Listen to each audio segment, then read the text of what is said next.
நெல்லை மாநகராட்சிக்குட்பட்ட 42வது வார்டு பகுதியில் சுமார் 74 லட்சம் ரூபாய் மதிப்பில் புதிய தார் சாலை அமைக்கும் பணியினை பாளையங்கோட்டை சட்டமன்ற உறுப்பினரும் மத்திய மாவட்ட திமுக பொறுப்பாளருமான அப்துல் வஹாப் கலந்து கொண்டு துவக்கி வைத்தார்.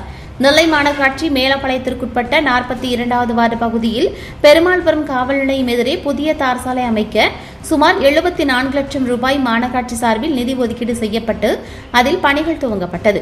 இந்த பணியினை நெல்லை திமுக மத்திய மாவட்ட பொறுப்பாளரும் பாளையங்கோட்டை சட்டமன்ற உறுப்பினருமான அப்துல் வஹாப் கலந்து கொண்டு புதிய தார் சாலை அமைக்கும் பணியினை துவக்கி வைத்தார். இந்த நிகழ்ச்சியில் 42வது வார்டு மாமன்ற உறுப்பினர் பொன் மாணிக்கம் எட்வர்ட் ஜான் அனைவரையும் பொன்னாடை அணிவித்து வரவேற்றார். இந்த புதிய தார் சாலை அமைக்கும் பணியின் துவக்க விழாவில் நெல்லை மாநகராட்சி மேயர் ராமகிருஷ்ணன், துணை மேயர் KR ராஜு, மேலப்பாளையம் மண்டல தலைவர் கஜிதா இக்லாம் பாசிலா, மாமன்ற உறுப்பினர்கள் நித்ய பாளையா, சுந்தரம், ரம்ஜான் அலி, வில்சன் மணித்துறை, சஹாய மேரி ஜூலியட், சமீர் அமிர்பாத், சங்கீதா, திமுக எட்வர்ட் ஜான், மகளிர் அணி ஜாய் மரகதம், அனிதா, ஒப்பந்தக்காரர் ராஜா மற்றும் மாநகராட்சி அதிகாரிகள் உள்ளிட்ட ஏராளமான கழக நிர்வாகிகளும் கலந்து கொண்டனர்.